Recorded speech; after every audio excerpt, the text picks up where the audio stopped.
Hi everyone, welcome back to my channel, welcome back to my greenhouse, and welcome to this series of shorts dealing with the topic of watering. Watering cacti and other succulent plants. When to water them, when not to water them. I'm not going to tell you how to do it, I'm going to tell you how I go about it, and maybe that works for you as well.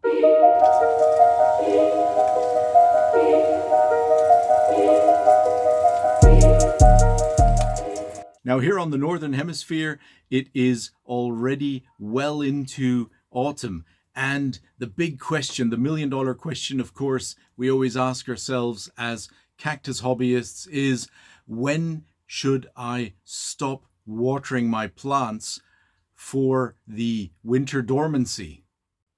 So it's the end of September, and I actually thought about 10 days ago that I had watered my cacti for the last time this season.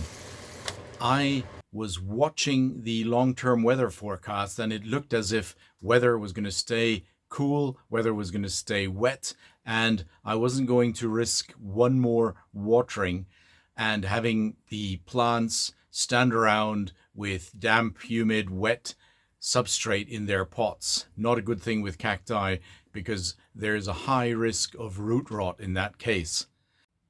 Now, the weather forecast suddenly shows that we're getting another spell of sunny, warm autumn weather here, and we're going to have about 4 or 5 days of temperatures around 27 degrees, 28 degrees during the daytime, and 10, 11 degrees centigrade at night. That's pretty cool. But the daytime temperatures, they look good, and a lot of sun. So I am actually going to squeeze in one more watering this season. It may be the last, but who knows what the weather at the end of September and into October still brings. Because if we get a spell of warm weather again, then that means I'll have another chance to water. Now, I don't water during these sort of last 1 or 2 waterings of the season. I don't water as thoroughly and as much anymore as I did during the summer months, because, as I say, I don't want to risk the plants standing unexpectedly totally wet in cool weather.